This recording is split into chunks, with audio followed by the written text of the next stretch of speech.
Hello friends, मैं हूं गौरव and welcome to fact भाई। आप में से जितने लोगों की ज्योग्राफी या जीके थोड़ी सी भी अच्छी है वो ये जानते ही होंगे कि हम रहते हैं दुनिया के सबसे बड़े देशों में से एक में। इंडिया दुनिया का 7th लार्जेस्ट कंट्री है बाय लैंड मास और 2nd लार्जेस्ट कंट्री है बाय पॉपुलेशन। लेकिन दुनिया में कुछ ऐसे देश हैं जो हमारे देश के सबसे छोटे शहरों से भी ज्यादा छोटे हैं। और आज की इस वीडियो में फ्रेंड्स मैं आपको बताने वाला हूँ दुनिया के 10 सबसे छोटे देशों के बारे में, जो इतने छोटे हैं कि आप समझ ही नहीं पाएंगे कि इन्हें देश का स्टेटस मिला कैसे। So without any delay, let us get right into our today's video titled 10 smallest countries in the world. Number 10, Malta, 316 kilometers square. Malta, more accurately the Republic of Malta, Mediterranean Sea के बीचों बीच स्थित एक island देश है जो 3 islands का एक group है, गोजो, कैमिनो और माल्टा। और ये कंट्री भले ही हमारे देश से 10,000 गुना छोटा है, लेकिन इतने छोटे एरिया में भी 4.5 लाख से भी ज्यादा लोग रहते हैं, जो माल्टा को दुनिया की सबसे डेंसली पॉपुलेटेड कंट्रीज में से एक बनाता है। और ये देश टूरिज्म के पॉइंट ऑफ व्यू से वैसे बहुत फेमस है और दुनिया भर से फॉरेनर्स माल्टा के सनी वेदर, सुंदर बीचेस, रिच हिस्ट्री, कल्चर और एक्टिव नाइट लाइफ को देखने और एक्सपीरियंस करने आते हैं। यही नहीं, माल्टा फिल्म्स की शूटिंग्स के लिए भी एक बहुत ही पॉपुलर लोकेशन है और यहाँ के ड्रामेटिक क्लिफ्स, सुंदर लैंडस्केप्स और एंशिएंट बिल्डिंग्स कई टीवी शोज और मूवीज का बैकग्राउंड रहे हैं, including Assassin's Creed 2016, Troy and Murder on the Orient Express. Number 9, Maldives, 300 square kilometers. Her travel bucket list में एक नाम होना मैंडेटरी है और वो है इंडियन ओशन में सिचुएटेड मालदीव्स। एरिया और पॉपुलेशन के टर्म्स में ये आइलैंड देश एशिया की सबसे छोटी कंट्री है और इसका एरिया केवल 300 स्क्वायर किलोमीटर्स है। इसके अलावा ये दुनिया की सबसे डिस्पर्स कंट्री में से एक भी है, क्योंकि मालदीव्स असल में 90,000 स्क्वायर किलोमीटर में फैले हुए 1192 कोरल आइलैंड्स का एक समूह है। मालदीव्स ने अपने अतीत में बहुत एम्पायर्स के इन्वेजन्स देखे हैं और 1965 में इंडिपेंडेंस से पहले डच, पोर्चुगीज और ब्रिटिश कॉलोनी रह चुका है। और आज after 55 years of independence Maldives दुनिया के सबसे फेमस टूरिस्ट स्पॉट्स में से एक है और लोग यहाँ के सुंदर बीचेस, साफ हवा और कल्चरल मिक्स को एक्सपीरियंस करने दुनिया के हर कोने से आते हैं। Number 8, Saint Kitts and Nevis, 261 kilometre square. Saint Kitts and Nevis, जिसे हम officially Federation of Saint Christopher and Nevis कहते हैं, वेस्ट इंडीज में स्थित एक डुअल आइलैंड कंट्री है। किट्स को mother colony of the West Indies भी कहा जाता है, क्योंकि ये कैरिबियन की पहली इंग्लिश कॉलोनी थी जिसे क्रिस्टोफर कोलंबस ने 1493 में डिस्कवर किया था। इस देश के दोनों आइलैंड्स टोटल 261 स्क्वायर किलोमीटर का एरिया ऑक्यूपाई करते हैं और यहाँ की इकोनॉमी पूरी तरह से टूरिज्म, एग्रीकल्चर और स्मॉल मैन्युफैक्चरिंग इंडस्ट्रीज पर डिपेंडेंट है। इसके अलावा सेंट किट्स एंड नेविस हमेशा से ही एक मेजर शुगर एक्सपोर्टर रहा है और अब इसके बड़े बड़े प्लांटेशन एस्टेट्स को होटल्स और रिसोर्ट्स में कन्वर्ट कर दिया गया है। Number 7, Marshall Islands, 181 kilometre square. Republic of Marshall Islands Pacific ocean में सिचुएटेड एक आइलैंड कंट्री है जिसका एरिया सिर्फ 181 स्क्वायर किलोमीटर्स है, यानी बैंगलोर से भी 4 गुना छोटा। 1582 से लेकर 1885 तक ये आइलैंड स्पेन का एक हिस्सा था, जिसके बाद स्पेन ने इन्हें जर्मनी को बेच दिया और 1920 में जापानीज के द्वारा कैप्चर किए जाने तक Marshall Islands German New Guinea का ही एक हिस्सा था। और फिर वर्ल्ड वॉर 2 के समय यूएसए ने 1944 में इन आइलैंड्स को क्लेम कर लिया। फाइनली 1986 में ये कंट्री इंडिपेंडेंट और सोवरेन बनी और अब पॉलिटिकली मार्शल आइलैंड्स यूएसए के साथ फ्री एसोसिएशन में एक प्रेसिडेंशियल रिपब्लिक है, यानी यूएसए आज भी इन आइलैंड्स पर रहने वालों का ख्याल रखता है। यहाँ 2 यूएस न्यूक्लियर टेस्टिंग साइट्स भी है, नेमली बिकिनी और एनिवेटक। मार्शल आइलैंड्स की पॉपुलेशन अराउंड 60,000 है और इस देश की इकोनॉमी मेनली फिशिंग और एग्रीकल्चर पर डिपेंडेंट है। लेकिन मार्शल आइलैंड्स दुनिया के कुछ सबसे सुंदर रीफ सिस्टम्स और कोरल्स का भी घर है। Number 6, लिechtenstein, 160 kilometre square. इस देश का नाम जितना लंबा है उतना ही छोटा ये देश खुद है। ऐसा कोई नाम होता है? अरे इससे छोटा तो लोगों का एड्रेस होता है।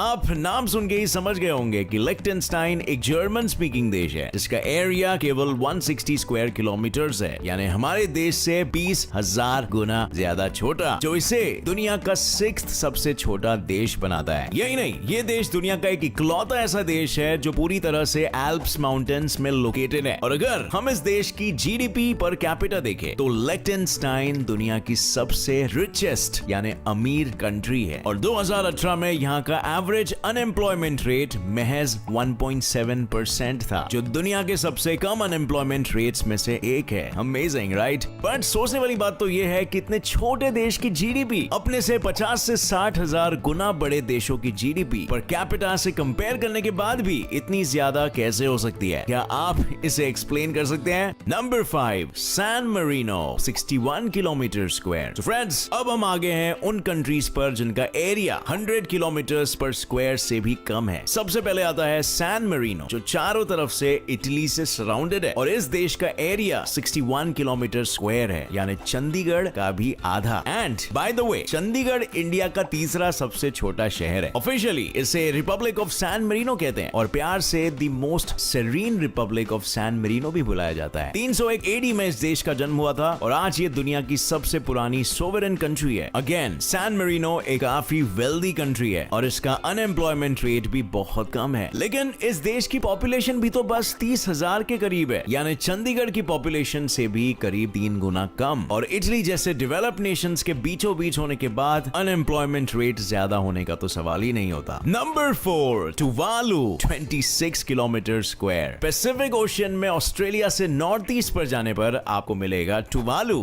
नाम का एक छोटा सा देश, जो शायद आपको किसी भी वर्ल्ड मैप पे दिखाई भी ना दे, क्योंकि इसका एरिया सिर्फ 26 किलोमीटर है। और यही नहीं, टुवालू की पॉपुलेशन भी सिर्फ 10,000 के अराउंड है और मेन आइलैंड पर सिर्फ एक ही हॉस्पिटल है। इस आइलैंड नेशन की अगर आप सारी रोड्स मिला देंगे तब भी टोटल लेंथ 8 किलोमीटर से ज्यादा नहीं होगा। एक टाइम पर इसका नाम एलिस आइलैंड्स हुआ करता था और 1978 तक ये एक ब्रिटिश कॉलोनी थी, जिसके बाद इंडिपेंडेंट स्टेटस भी चेंज हुआ और नाम भी। अपनी जियोग्राफिकल लोकेशन की वजह से टुवालू का टूरिज्म सेक्टर उतना थ्राइव नहीं कर पाया अनफॉर्चुनेटली, और ज्यादातर विजिटर्स यहाँ केवल बिजनेस पर्पसेस के लिए ही आते हैं। Number 3, Nauru 21 kilometre square. Australia से नॉर्थ ईस्ट जाने के बजाय अगर आप ईस्ट की ओर जाते हैं तो आपको मिलेगा एक और एक आइलैंड नेशन जिसका नाम है नौरू, और ये टुवालू से भी छोटा है एट 21 स्क्वायर किलोमीटर्स, जो इसे बनाते हैं दुनिया का सबसे छोटा देश। और यहाँ पर ओबेसिटी रेट्स और अनएम्प्लॉयमेंट रेट्स आसमान तोड़ है, और इन आसमान तोड़ ओबेसिटी रेट्स की वजह से यहाँ के लोगों में टाइप 2 डायबिटीज की प्रॉब्लम भी बहुत ही ज्यादा कॉमन है। 1980s तक यहाँ पर फॉस्फेट माइनिंग बहुत होती थी, लेकिन अब यहाँ के फॉस्फेट स्टोर्स डिप्लीट हो चुके हैं, यानी खत्म हो चुके हैं, और इस कंट्री का टूरिज्म सेक्टर भी कुछ खास थ्राइव नहीं कर पा रहा है। जबकि ये देश दुनिया के सबसे बड़े और खूबसूरत कोरल रीफ से बहुत दूरी पर नहीं है। और मुझे तो ये समझ में नहीं आ रहा है कि इतने छोटे आइलैंड पे रह के लोग इतने मोटे कैसे हो सकते हैं। मैं बहुत परेशान हूँ।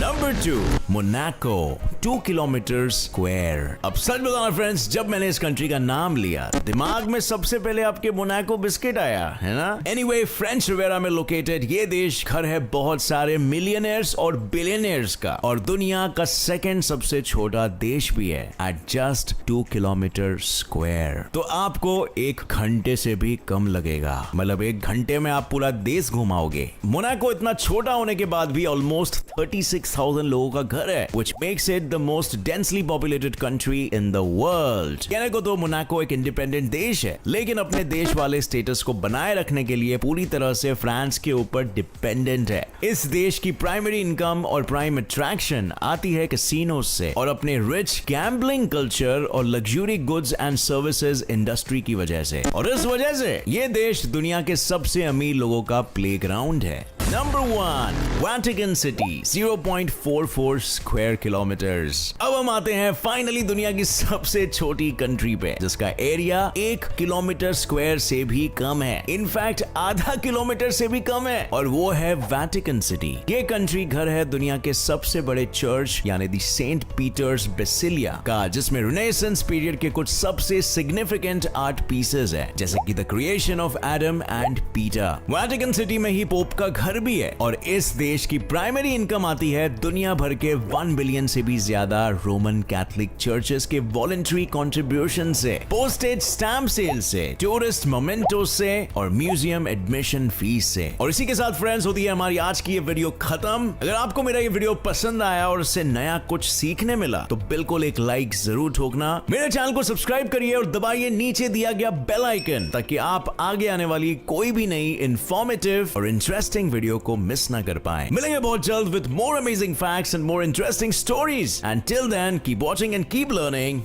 Jai Hind.